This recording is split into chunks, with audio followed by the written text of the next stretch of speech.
The Independent National Electoral Commission has declared the candidate of the All Progressives Congress, Senator Monday Okpebholo, as the winner of the Edo State governorship election. Senator Okpebholo polled 291,667 votes to defeat his closest rival, the candidate of the People's Democratic Party, Asue Ighodalo, who polled 247,274.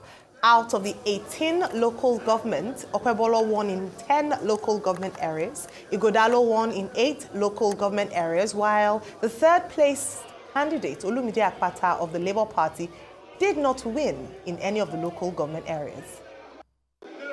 Party ADC, 1,956 votes. 1,667 votes. Party ABGA, 1,242 votes.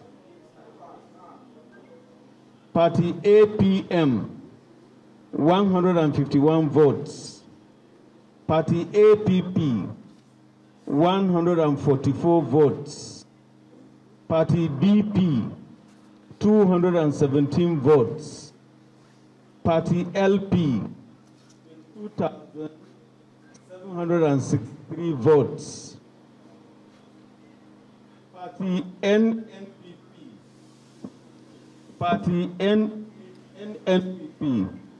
1,034 votes.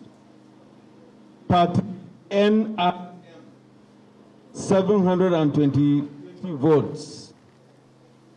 Party PDP, 247,274 votes.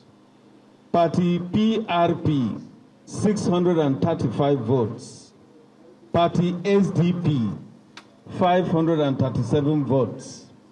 Party YPP, 296 votes.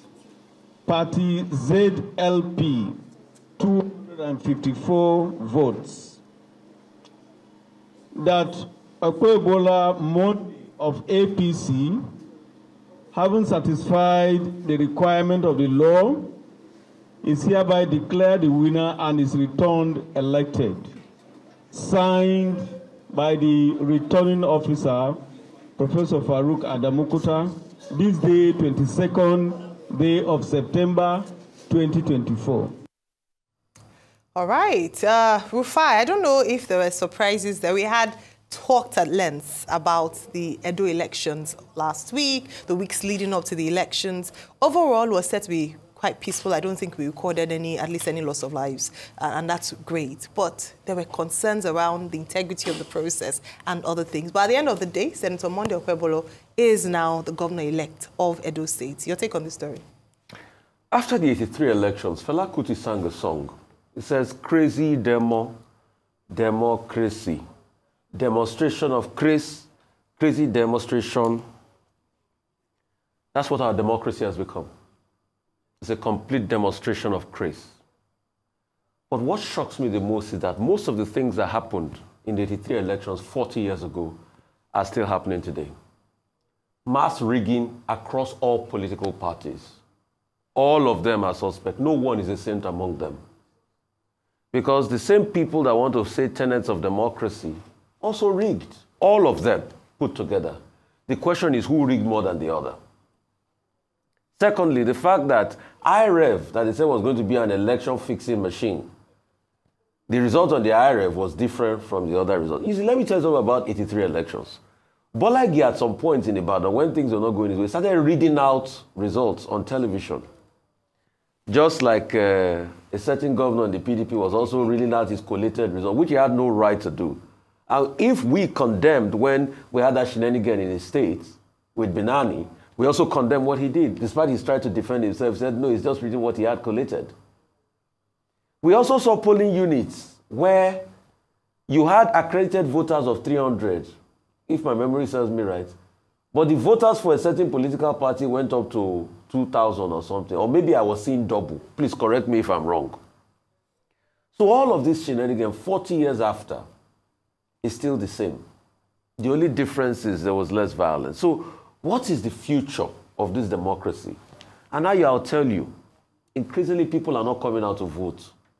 That's why over 2 million PVCs, less than 500,000 people or 600,000 people voted in the election, because people know that it's now become a demonstration of grace.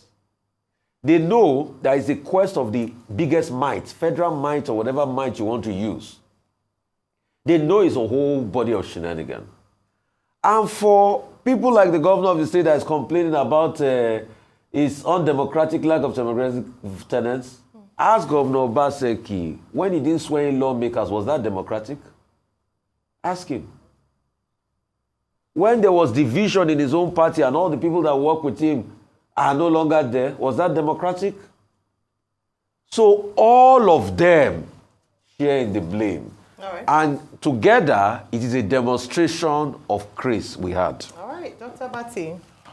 Okay, very interesting outcomes from Edo State, but should anybody be surprised?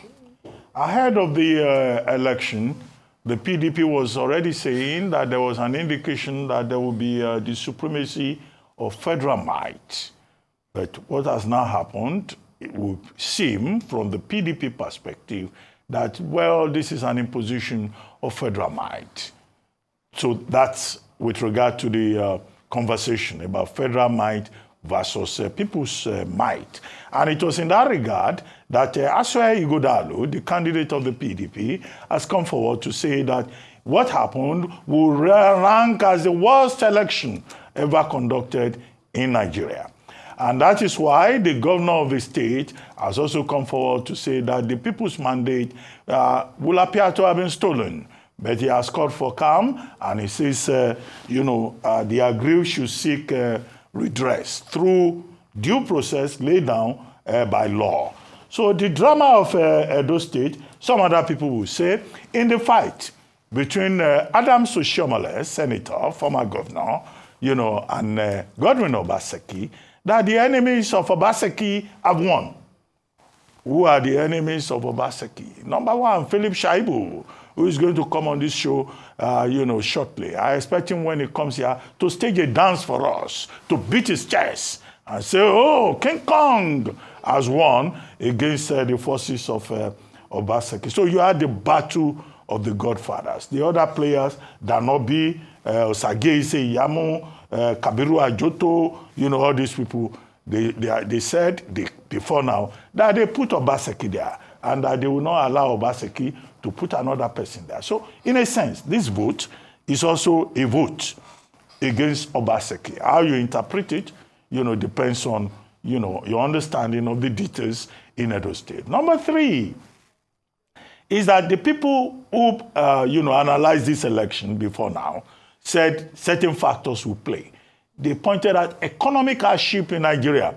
That economic hardship will create a situation whereby the people of Edo State, who have been part of the end bad governance process and who have a lot of enlightened people, will say that no, the APC government should not be rewarded with victory in Edo State.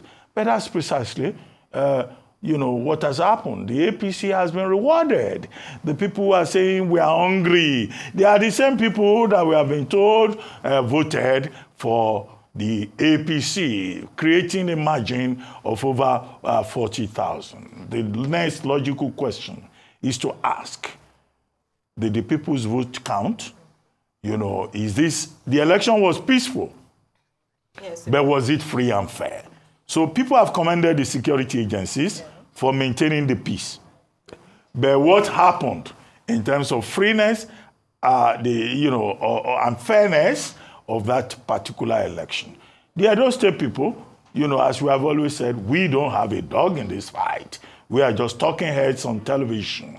Now they have voted for a Monday Okpebholo, who didn't grant any major interview, who said he was doing a word campaign, and who was supported by the godfathers who said they were fighting a proxy battle. Going forward, I imagine that the PDP, the LP, will go to court. They will go to the tribunal. But in politics, it's better you win and let them declare you. If you go and say you are petitioning, you may not win. Well, that's the thinking you know, among politicians. But, you know, this is the situation we have before our hands. But I will praise Okpebholo for the gallant fight he has put up. I will praise, you know, Olumide Akpata, Oludi. If we were to vote on the basis of beauty of advertisement, you know, Olumide Akpata will have won arms down. But it's okay. It's a good beginning for him. And it's also a good beginning and a, you know, giant stride for Okpebholo. The people of Okpebholo, let them deal with what they have been served. Let them deal with what they've been served. You know, I put up something yesterday that the candidates in Edo State, really interesting if I wanted to describe in very loose terms what happened over the weekend. But at the end of the day, elections have happened, however which way we might view it, and the candidate or the winner has emerged. With 9% of the votes going to Olumide Akpata of the Labour Party, 35% of the votes going to Okpebholo of the PDP, and 56% of the votes going to Monday Okpebholo of the APC. Now, if you watched the interview yesterday, over the weekend, Arise did such an excellent job covering, and we had the opportunity to speak to a number of the principal actors. Now, just looking at the interview post the announcement by INEC, you would find out the true winners of yesterday's elections. Senator Monday Okpebholo hardly said one or two words. We could just see his face, the elation on his face, almost unbelief that, wow, this finally happened, he's governor-elect. But the key people who were speaking were Senator Adams Oshiomhole, were Mr. Philip Shaibu, who are going to be speaking to in a few minutes. And I'm looking forward to that dance, Dr. Bati. If he doesn't do it willingly, we will ask for it, because I think he should do a dance. And then, of course, even the uncommon senator, the president of the Senate, Senator Akpabio, was there as well, triumphant, you know, talking about how triumphant. They almost didn't give enough time for Senator Monday Okpebholo, who is on the ticket, to say anything. And so you see who really emerged victorious on this election. It would be great to speak to our correspondents on ground to also feel the pulse of the people. How are Edo people feeling? Are they excited? Are they joyful that this man who didn't deem it fit to speak to them throughout the course of the elections, where he said he went word to word, but they didn't have an opportunity to really interrogate his plans, his policies for the Edo people, emerged as winner? Interesting times. We'll be discussing this in detail when we get to newspaper review. I'd like to just dissect a few things that could have caused the PDP crisis. Cannot be taken away from this. The fact that their house is in disarray and they want to win elections, that's food for thought. The people themselves, and the fact that the quality of education for the electorate who then go out to vote, very important. Well,